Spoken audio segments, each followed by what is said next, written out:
সবাইকে কাঁদিয়ে না ফেরার দেশে মাগুরার শিশু 2 দফা জানাজা শেষে গ্রামের বাড়িতে দাফন, পাষণ্ড ধর্ষকের বাড়িতে আগুন।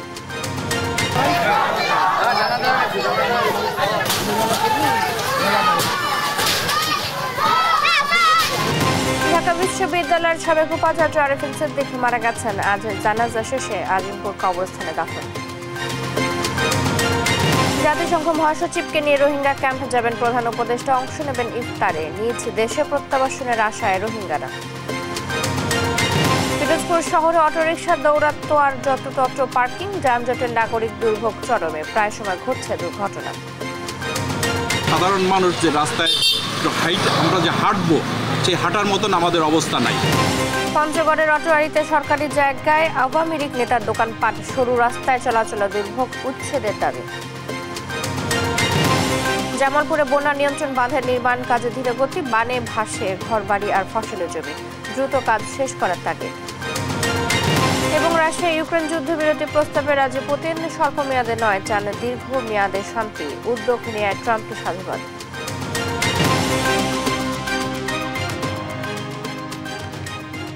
দেখছিলেন সংবাদ শিরোনাম, এবারে বিস্তারিত সংবাদ। সকালে আপনাদের সাথে আছি চৈতি সরোয়ার। মাগুরায় ধর্ষণের শিকার হয়ে মারা যাওয়া 8 বছরের শিশুটির গ্রামের বাড়িতে তার দাফন সম্পন্ন হয়েছে। শিশুটির নিথর দেহ নিয়ে বৃহস্পতিবার সন্ধ্যায় মাগুরা স্টেডিয়ামে অবতরণ করে সেনাবাহিনীর হেলিকপ্টার।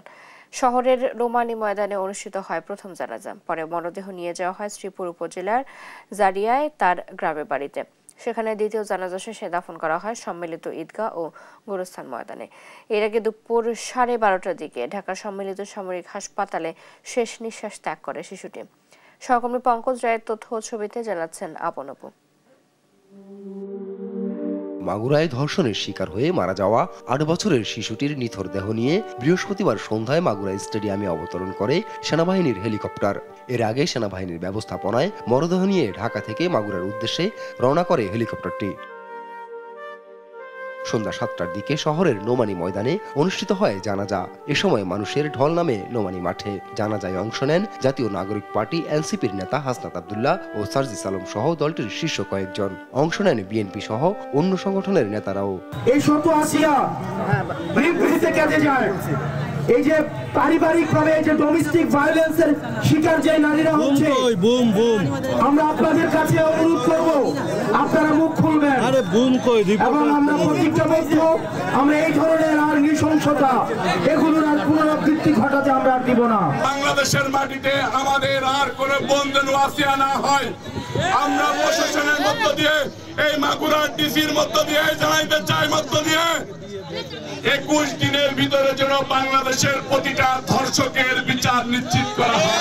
আমরা আশা করব যে প্রকৃত অপরাধীদের অতি অল্প সময়ের মধ্যেই বিচার কার্যক্রম সম্পন্ন হবে। এমন পাশবিকতার দৃষ্টান্তমূলক শাস্তির দাবি শিশুটির স্বজনদের। আপনাদের কাছে আমার এইটুকু অনুরোধ যে আসামিদের জন্য সুন্দর মতন শাস্তি দাবি করলাম আমি। জানাজা শেষে শিশুটির মরদেহ নিয়ে যাওয়া হয় শ্রীপুর উপজেলার গ্রামের বাড়িতে। মরদেহ বাড়িতে পৌঁছালে আহাজারিতে ভেঙে পড়েন স্বজনরা। সেখানে দ্বিতীয় জানাজা শেষে দাফন করা হয় সম্মিলিত গোরস্থানে।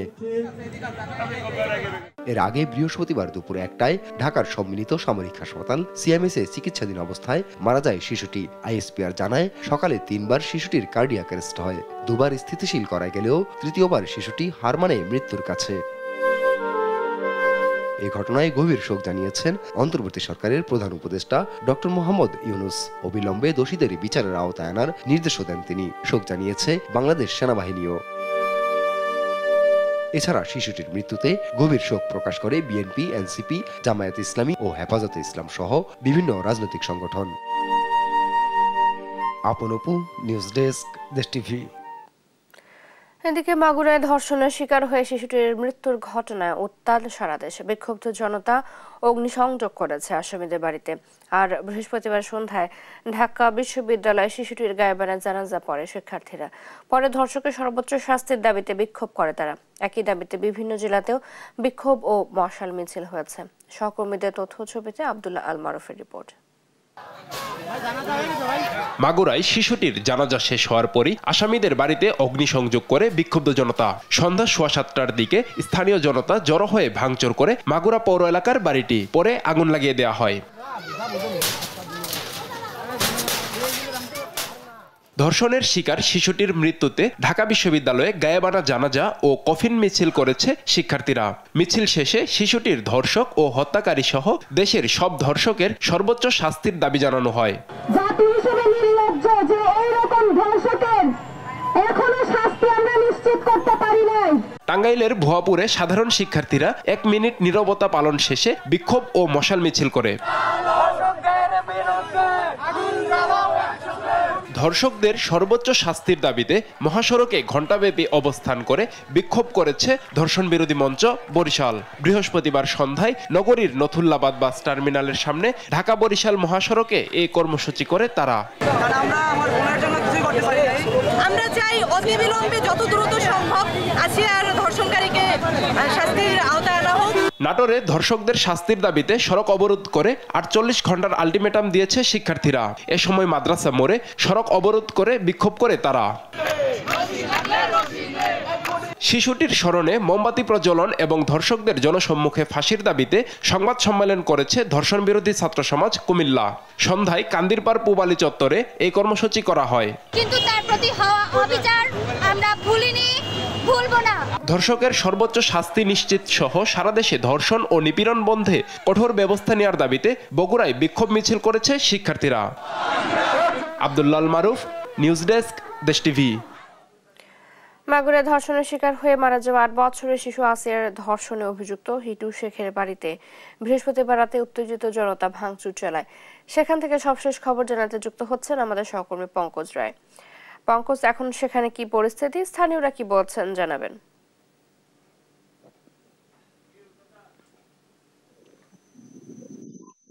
ধন্যবাদ চৈতি।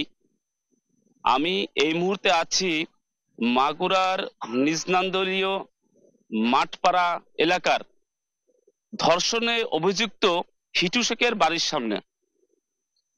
আমরা কালকে যতটুকু জানি যে আসিয়ার বেলা 1টার দিকে মৃত্যু সংবাদ শোনার সাথে সাথেই এখানকার উত্তেজিত জনতা হিটু শেখের বাড়ির প্রাঙ্গণে অনেকে উপস্থিত হন এবং সন্ধ্যার দিকে যখন আসিয়ার লাশ হেলিকপ্টার যোগে মাগুরা স্টেডিয়ামে আসে এবং সেখান থেকে নোমানী ময়দানে প্রথম জানাজা শেষে গ্রামের বাড়িতে যখন লাশ নিয়ে রওনা হয়, তখনই এই হিটু শেখের এই বাড়িতে উত্তেজিত জনতা আগুন ধরিয়ে এবং হাতুড়ি পেটা দিয়ে তার ঘরের ওয়াল ভেঙে সবকিছু মাটির সাথে নিশ্চিহ্ন করে দেয়। আজও আমরা সকালে দেখতে পাচ্ছি যে এই হিটু শেখের বাড়িতে ধ্বংসযজ্ঞ দেখার জন্য স্থানীয় জনতা সহ দূর দূরান্ত থেকে অনেক মানুষ আসছে এই হিটু শেখের বাড়ির বর্তমান অবস্থা দেখতে। এই হিটু শেখের বাড়ির পরিবারের 4 জন মানুষই এই ধর্ষণ কাণ্ডের অভিযুক্ত। তারা হলেন হিটু শেখ নিজে প্রধান আসামি, মামলার 2 নম্বর আসামি সজীব শেখ, 3 নম্বর আসামি সজীবের বড় ভাই রাতুল শেখ এবং তাদের মা সজীব এবং রাতুলের মা জায়েদা বেগম। এই 4 জনকে মাগুরা জেলা পুলিশ ঘটনার একদিনের ভেতরেই তাদেরকে গ্রেফতার করতে সক্ষম হন। এছাড়া কালকে যখন আসিয়ার লাশ দাফনের সময় এখানে উপস্থিত ছিলেন সরকারের উচ্চপদস্থ অনেক কর্মকর্তা কর্মচারীরা। সেখানে খুলনা রেঞ্জের ডিআইজি মহোদয় সাথে আমরা কথা বলে জেনেছি, তিনি বলেছেন এই মুহূর্তে আমাদের প্রধান এবং অন্যতম কাজটাই হলো এই শিশু আসিয়া ধর্ষণের দ্রুত বিচার বাস্তবায়ন করা। এদিকে সিআইডির কাছে দর্শকদের রয়েছে মেডিকেল জিনিসপাতি, মেডিকেলের যে ইটাগুলো এগুলো রয়েছে, এগুলো ম্যাচ করার সাথে সাথেই তারা তাদের রিপোর্ট জমা দেবে এবং পুলিশ বলেছে খুব দ্রুততার সাথেই তাদের এই রিপোর্ট পাওয়ার সাথে সাথেই আদালত দ্রুত এই বিচারটা সম্পন্ন করবে। আমরা এখন সর্বশেষ এই মুহূর্তে মাগুরা নিজনান্দলী মাঠপাড়া হিটু শেখের বাড়ি থেকেই এটাই ছিল আমার কাছে সর্বশেষ সংবাদ। ধন্যবাদ। পঙ্কজ, ধন্যবাদ আপনাকে। মাগুরা থেকে যুক্ত ছিলেন সহকর্মী পঙ্কজ রায়। মাগুরায় শিশু ধর্ষণ ও নিপীড়নের ঘটনায় 7 দিনের মধ্যে বিচার কাজ শুরু হবে বলে জানিয়েছেন আইন উপদেষ্টা আসিফ নজরুল। দেশে 7 থেকে 8 দিনের মধ্যে বিচারের উদাহরণ আছে জানিয়ে আইন উপদেষ্টা বলেন, শিশু হত্যার বিচার দ্রুত শেষ হবে। এদিকে অপরাধীদের দ্রুত বিচারের আওতায় আনার নির্দেশ দিয়েছেন প্রধান উপদেষ্টা। নাফিয়া ফারজানার রিপোর্ট। মাগুরা, ফরিদপুর, ঢাকা মেডিকেলের পর সিএমএইচের সকল চেষ্টাকে বৃথা প্রমাণ করে না ফেরার দেশে পাড়ি জমায় মাগুরায় ধর্ষণের শিকার হওয়া শিশু। এ নিয়ে ক্ষোভ বিক্ষোভে ফেটে পড়েছে সারা দেশের মানুষ। সচিবালয়ে এ বিষয়ে কথা বলেন আইন উপদেষ্টা। জানান, এই হত্যার বিচার শুরু করা হবে আগামী 7 দিনের মধ্যে। 7-8 দিনের মধ্যে বিচার কাজ শেষ হওয়ার, ধর্ষণের মামলার 7-8 দিনের মধ্যে বিচার কাজ শেষ হওয়ার নজির আছে অব্যাহত শুনানির মাধ্যমে। 7 দিনের মধ্যে ইনশাআল্লাহ যদি আমরা বিচার কাজ শুরু করতে পারি, আমাদের বিচারক ওনারা সর্বোচ্চ দ্রুততার সাথে ন্যায় বিচার নিশ্চিত করেই বিচার করতে পারবেন। নারী ও শিশু নির্যাতন প্রতিরোধে সংশোধিত নতুন আইনের অধ্যাদেশ আগামী রোববার প্রণয়ন করা হবে। শিশু ও বলাৎকার বিষয়ে গঠন করা হবে বিশেষ ট্রাইব্যুনাল। শুধুমাত্র শিশু ধর্ষণ ও বলাৎকারের ঘটনাগুলো দ্রুত উপযুক্ত বিচার নিশ্চিত করার জন্য আমরা স্পেশাল ট্রাইব্যুনাল গঠন করতে যাচ্ছি। একই দিন স্বরাষ্ট্র মন্ত্রণালয়ে আয়োজিত সংবাদ সম্মেলনে প্রধান উপদেষ্টার প্রেস সচিব জানান, অভিযুক্তদের দ্রুত আইনের আওতায় আনতে নির্দেশ দিয়েছেন প্রধান উপদেষ্টা। যারা এই ঘটনায় অভিযুক্ত তাদের সবাইকেই অলমোস্ট অ্যারেস্ট করা হয়েছে এবং আজকে চিফ অ্যাডভাইজার নিজে নির্দেশ দিয়েছেন। উনি তো আজকে শোক প্রকাশ করেছেন এই মৃত্যুতে এবং উনি কঠোরভাবে নির্দেশ দিয়েছেন যে এদেরকে যারা যারা অভিযুক্ত তাদেরকে যাতে খুব দ্রুত বিচারের আওতায় আনা হয়। ধর্ষণ মামলা যেন দ্রুত নিষ্পত্তি হয় সে ব্যাপারে নির্দেশনা দেয়া হয়েছে বলে জানান শফিকুল আলম। নাফিয়া ফারজানা, দেশ টিভি, ঢাকা। দেশে প্রশাসনের কর্তৃত্ব না থাকায় ধর্ষণের ঘটনা ক্রমেই বেড়ে চলেছে বলে মনে করে বিএনপি। মাগুরায় ধর্ষণের শিকার শিশুর মৃত্যুর ঘটনায় শোক জানিয়ে আজ বৃহস্পতিবার এক বিবৃতিতে কথা বলেন বিএনপি মহাসচিব মির্জা ফখরুল ইসলাম আলমগীর। বিএনপির মহাসচিব বলেন, দেশ জুড়ে ভয়াবহভাবে বেড়েছে ধর্ষণ। তিনি বলেন, নারী ও শিশু নির্যাতন দেশ ও জাতির জন্য অত্যন্ত উদ্বেগজনক। প্রতিটি নাগরিকের নিরাপত্তা নিশ্চিত করা রাষ্ট্রের দায়িত্ব। তাই সরকার ও প্রশাসনকে এসব অপরাধের বিরুদ্ধে দ্রুত ব্যবস্থা গ্রহণ করে দোষীদের দৃষ্টান্তমূলক শাস্তি ও শিশুদের জন্য নিরাপদ পরিবেশ তৈরি করতে কার্যকর পদক্ষেপ নিতে হবে। বিবৃতিতে মাগুরায় ধর্ষণের শিকার হয়ে মারা যাওয়া শিশুটির বিদেহী আত্মার মাগফিরাত কামনা এবং শোকাহত পরিবারের প্রতি সমবেদনা জানান।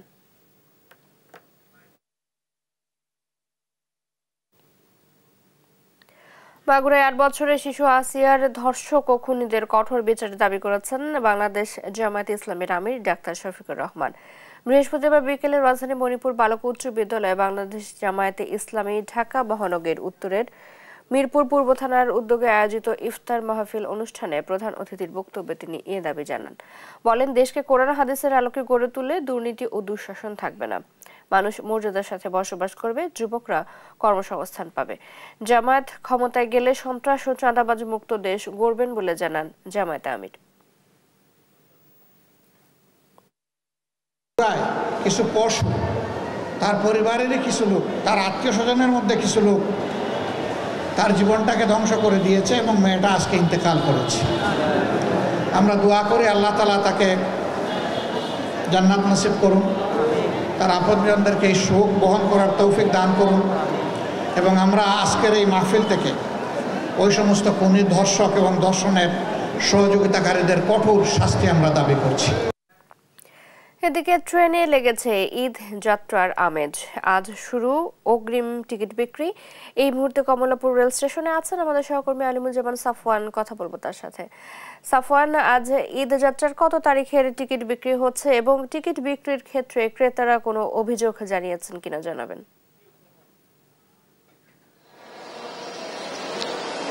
ঈদ যাত্রায় আজ কিন্তু শুরু হয়েছে রেলের অগ্রিম টিকিট বিক্রি। তো আজকে বিক্রি হচ্ছে 24শে মার্চের টিকিট। তো নর্মালি কমলাপুরে আসলে আজকে যে চিত্র সেটিকে আমরা সবসময় দেখতে পাই না। তো গত 2 বছর আগে 2023 সালে কিন্তু সর্বপ্রথম ঈদে টিকিট বিক্রি অনলাইনে শুরু হয় এবং 2025 সালে এই বছর কিন্তু 100% অনলাইনে টিকিট বিক্রি হচ্ছে এবং এই রেল স্টেশনে বা প্ল্যাটফর্মে কিন্তু কোথাও আসলে টিকিট বিক্রি হচ্ছে না। এখানে কিন্তু সেরকম কোনো যারা যাত্রী ঘরমুখী যাত্রী তারাও কিন্তু এখানে নেই। তো আজকে সকাল 8টায় মানে কিছুক্ষণ আগে 10 মিনিট আগে আসলে ঈদের যে অগ্রিম টিকিট বিক্রি সেটি শুরু হয়েছে এবং এটি 2টি ধাপে শুরু হবে। তো প্রথমে আমরা জানতে পেরেছি যে 8টা থেকে রেলওয়ে যে পশ্চিম অঞ্চল রয়েছে সেটির টিকিট বিক্রি হবে এবং তারপরে আজ দুপুর 2টায় টিকিট বিক্রি শুরু হবে পূর্বাঞ্চলে। তো সব মিলে গত বছরও কিন্তু একই রকম ভাবে দেখা গেছে যে টিকিটগুলো অনলাইনে বিক্রি হয়েছে। তবে এর মধ্যে অনেক অভিযোগ ছিল যে টিকিট বিক্রি শুরুর 1 ঘন্টা বা 30 মিনিটের মধ্যে সব টিকিটগুলো আসলে বিক্রি হয়ে যায়, এমনটাই অভিযোগ করেন। তো মূলত যারা আসলে ঘরমুখ মানুষ তারা কিন্তু আসলে তাদের যে কাঙ্ক্ষিত যে টিকিট সেটি কিন্তু পান না। আর এছাড়া আরেকটি কথা আমরা জানিয়ে দিতে চাই যে টিকিট কাটতে হলে কিন্তু অবশ্যই আপনাকে জাতীয় পরিচয়পত্রের যে নিবন্ধন সেটি দিয়ে টিকিট কাটতে হবে। তো আমাদের দেশে যদি 18 কোটি জনগণ থাকে আর রেলওয়েতে এই পর্যন্ত নিবন্ধন করেছে মাত্র 52 লাখ যাত্রী, সুতরাং দেখা গেছে যে 1 কোটি যাত্রীও কিন্তু এই রেলের যেই সুযোগ সুবিধা সেটি কিন্তু তারা পাচ্ছেন না। আর অনেকে এখানে রেলওয়ে স্টেশনে আমাদের অভিযোগ করছেন যে অনেকে আসলে ইন্টারনেট ব্যবহার সেটি ঠিকমতো করতে জানেন না, তাদের কিন্তু টিকিট পেতে অনেকে বিড়ম্বনা দেখা দেয়। তো এই মুহূর্তে একজন যাত্রীর সাথে কথা বলতে চাই, তিনি স্টেশনে এসেছেন ঘরযাত্রার বাড়িতে যাওয়ার টিকিট কেনার জন্য। তো আপনি তো স্টেশনে এসেছেন এবং টিকিট পেয়েছেন কিনা বা কি জানতে পেলেন এখানে? এখানে বললো অনলাইনে টিকিট দিচ্ছে। এখন অনলাইনে তো আমি বুঝি না, জানি না অনলাইন বিষয় কি বুঝতে পাই না, তাহলে কিভাবে আমি টিকিট পাবো আর কিভাবে আমি যাব বলেন?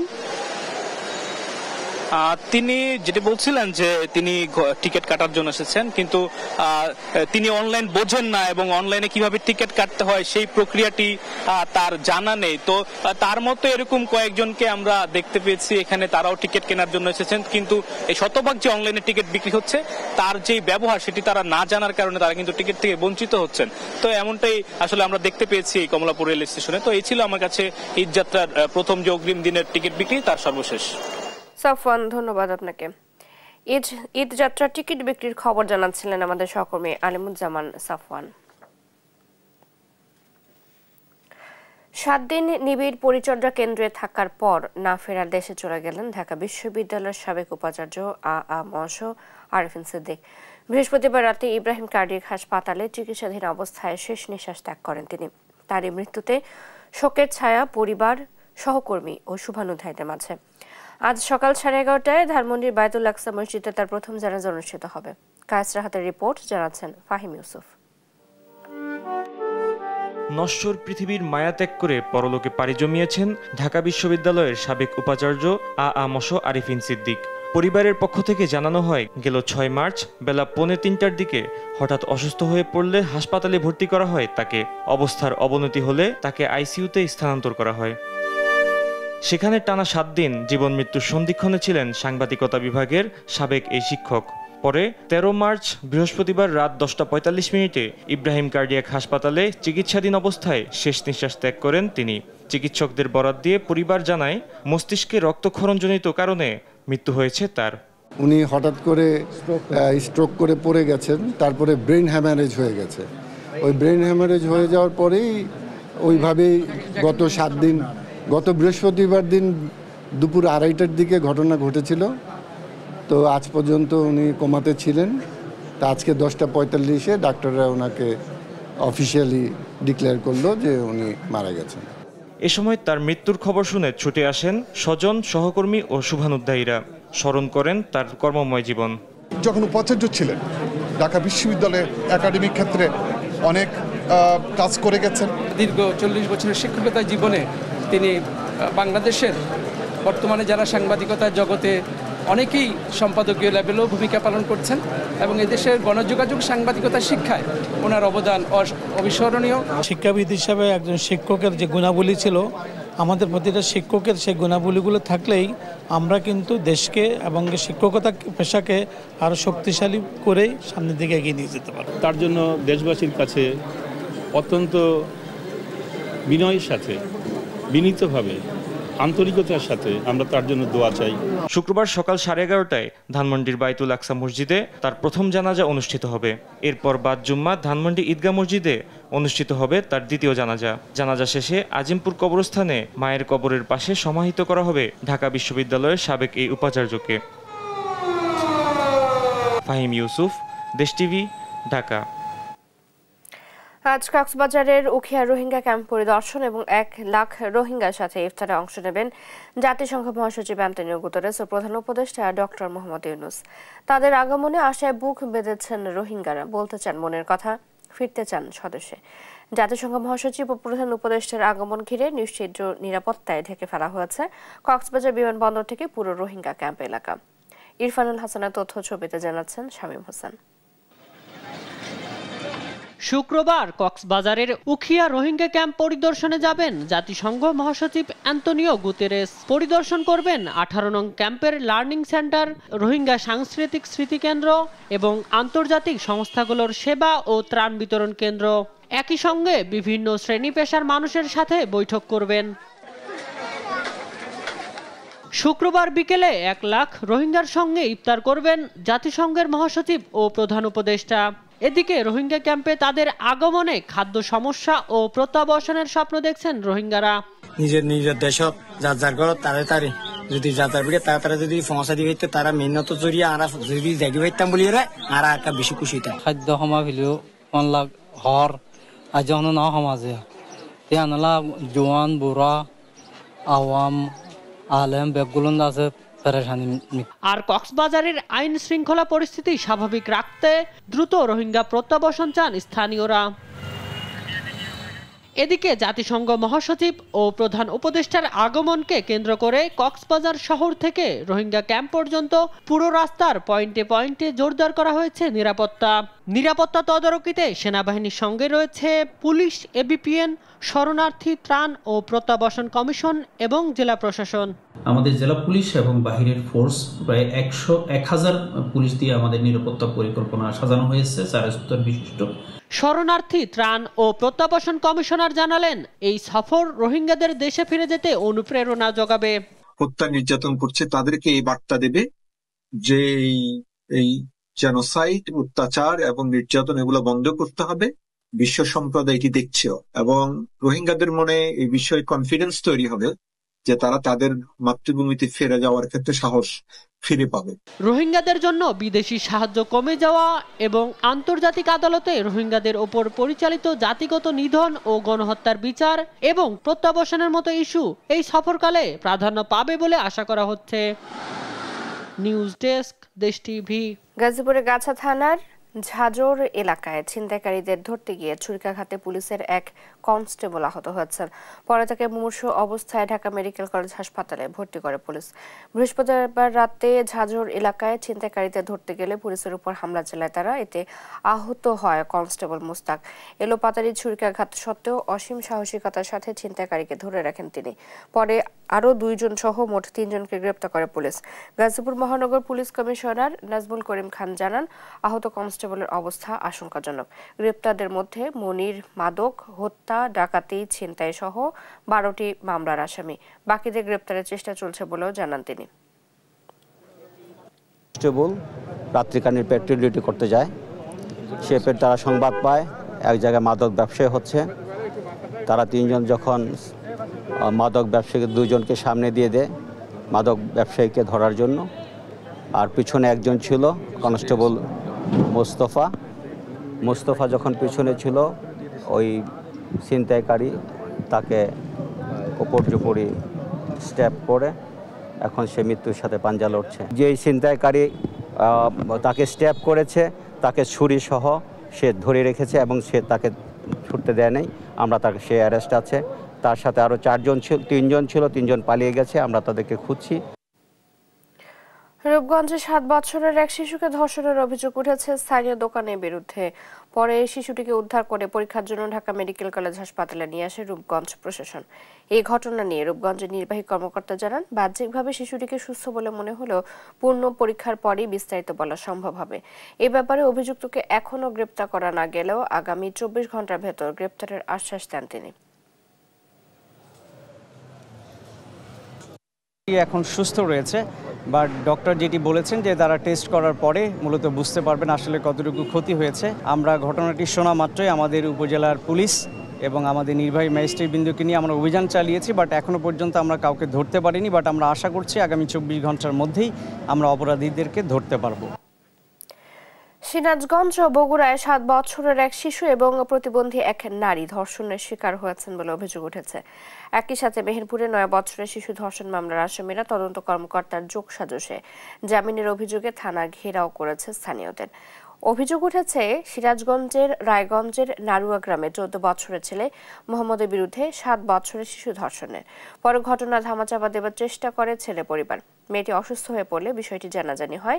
খোঁজ পেয়ে পরিবার ও স্থানীয়রা মেয়েটিকে সিরাজগঞ্জ মনসুর আলী মেডিকেল কলেজ হাসপাতালে ভর্তি করে।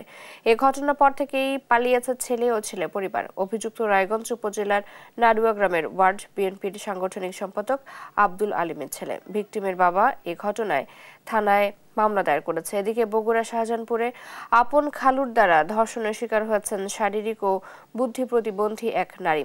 উপজেলার আশিকপুর ইউনিয়নে নিজ বাড়িতে ধর্ষণের এই ঘটনা ঘটেছে বলে অভিযোগ উঠেছে। ঘটনার পর থেকে অভিযুক্ত সিএনজি অটোরিকশা চালক পলাতক থাকলেও পুলিশ বলছে দ্রুতই তাকে আইনের আওতায় আনা হবে। আর মেহেরপুরে ধর্ষণ মামলার তদন্ত অফিসারের সহযোগিতায় আসামিরা জামিনে ছাড়া পেয়ে বাদীকে হত্যার হুমকি দেয়ায় আসামিদের গ্রেপ্তার ও তদন্ত অফিসারের শাস্তির দাবিতে মেহেরপুর সদর থানা ঘেরাও করেছে বৈষম্য বিরোধী ছাত্র আন্দোলন ও জাতীয় নাগরিক কমিটির নেতৃবৃন্দ। বৃহস্পতিবার রাত 10টার দিকে প্রায় কয়েকশো ছাত্রছাত্রী সদর থানা ঘেরাও করে রাখে। পরে মেহেরপুর সেনাবাহিনীর মেজর ফারহানের নেতৃত্বে একটি টিম থানায় গিয়ে ছাত্র নেতাদের সাথে কথা বলে সুরাহার আশ্বাস দেন। ওল্ড ক্লট পাওয়া গেছে আর কি ভ্যাজাইনার সাইড আর কি। তো এমনিতে এক্সামাইন করে আর কি প্রাইমারিলি বোঝা গেছে যে হ্যাঁ। জানার পরে প্রথমে আমরা রোগীর বাড়িতে যাই, রোগীকে দেখার পরে দেখি স্বাস্থ্য অবস্থা অবনতি। পরবর্তী তাদের পরামর্শ দিয়ে আমরা বলি যে আপনি হসপিটালে নিয়ে যান, এদের প্রাথমিক চিকিৎসাগুলো দেন, মেয়েটা সুস্থ হয়। রবিবারে ঘটনা মানে একটা স্কুল এনজিওর আব্দুল আলিমের বাড়িতে আমাদের মানে পাশের একটা মেয়ে ওই স্কুলে যাওয়ার পরে আব্দুল আলিমের ছেলে সুযোগ সুবিধা বুঝে মানে রেপ মানে ঘটনা ঘটেছে। আমরা পরবর্তীতে তারাই হসপিটাল নিয়ে গেছে, নিয়ে যাওয়ার পরে ওইখানে চিকিৎসা দিছে। ওই চিকিৎসা তেমন ভালো হয় না। পরবর্তীতে আমরা মেডিকেল নিয়ে আসি, মেডিকেলে ডক্টর তাকে রেপ ঘোষণা করছে। ওই শিশু তারা ছোট ভাই মধ্যে রাখতে গেছিল, রেখে রাস্তা ওই কেন্দ্রের পাশেই দিয়ে আছে, খেলার জায়গা আছে, ওখানে খেলতে লইছিল। ওখান থেকে ডাক দেয় না, বলছে যে নিয়ে বললো আমাকে যে আমাকে ডাক বললো কথা বললে হেরা আমাকে টিভি রুমে টিভি দেখাম, ওখানে নিয়ে ওখানে আমাকে আমার সাথে খালু হয়ে একটা ছোট বাচ্চাকে প্রতিবন্ধী বাচ্চাকে রোজার মাসে সে ধর্ষণ করছে।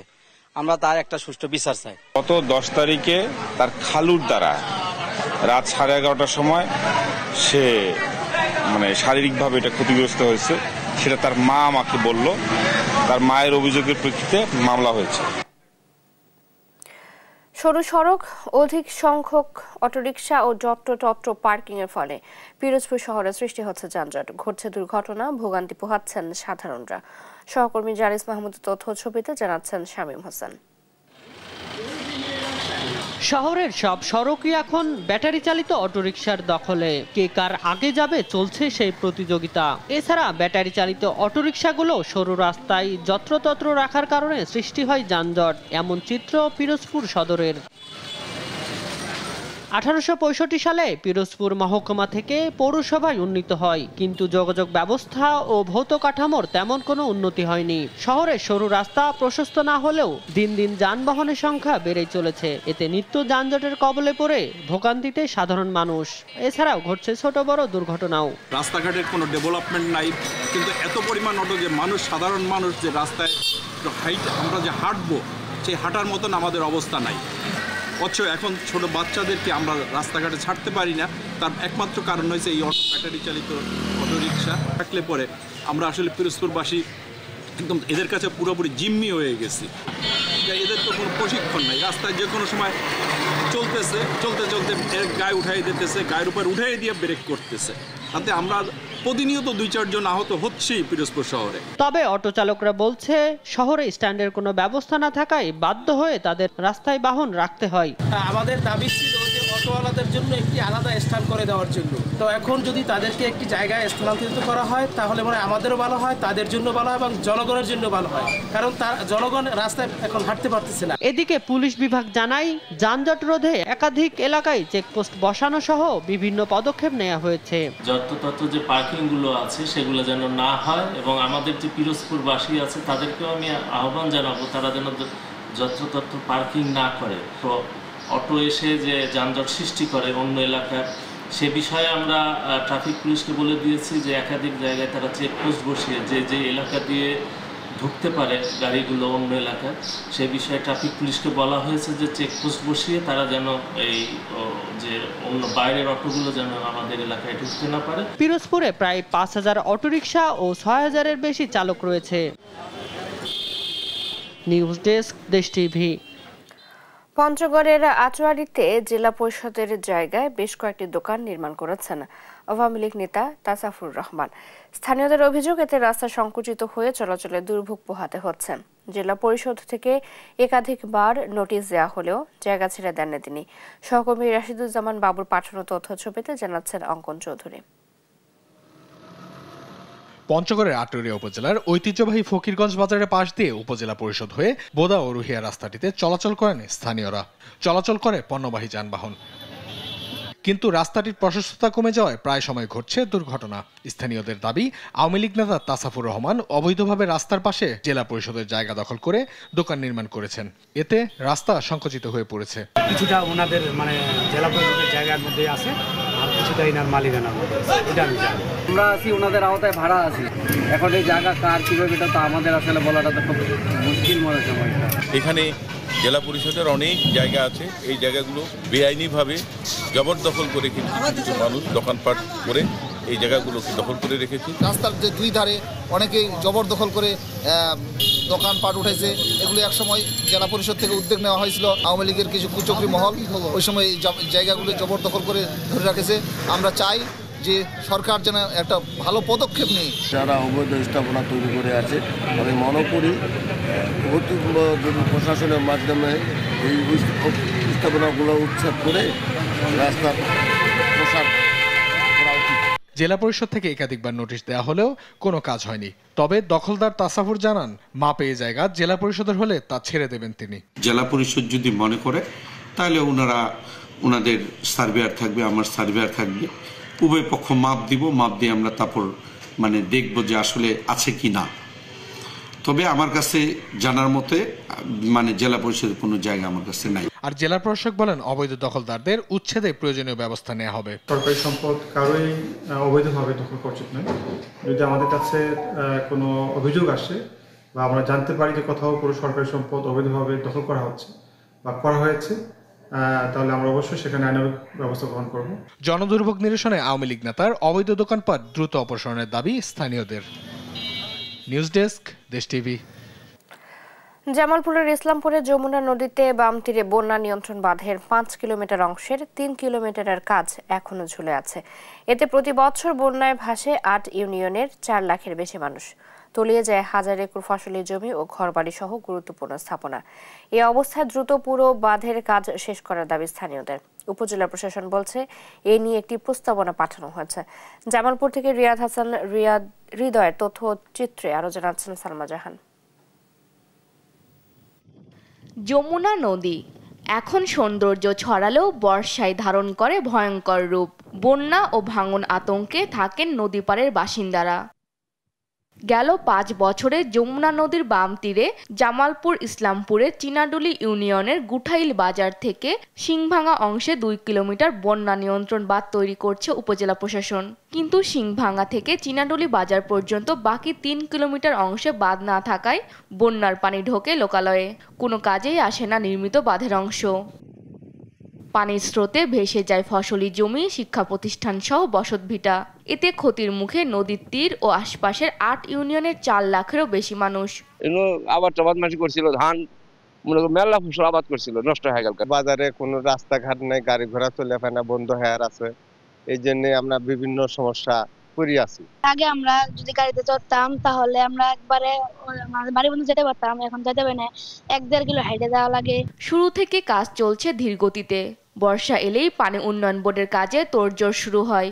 স্রোতের মধ্যে পানিতে geo bag dumping, CC block ফেললে খুব একটা কাজে আসে না।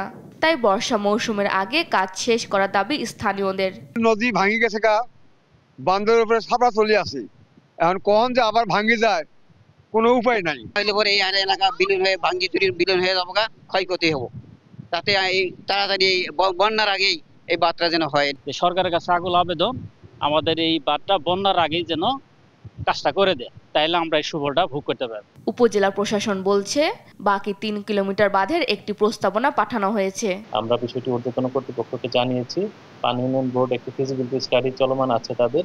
এই ফিজিবিলিটি স্টাডির পরে তারা যদি সেখানে পানি উন্নয়ন বোর্ড কর্তৃক একটি বড় কংক্রিট প্রোটেকশন বাঁধের প্রকল্প গ্রহণ করে, তাহলে এই যমুনার করাল গাছ থেকে আমার ইসলামপুরবাসী অবশ্যই সেভ হবে। বাঁধটি হলে দুর্ভোগ থেকে রক্ষা পাবে কৃষি নির্ভর অঞ্চলটি।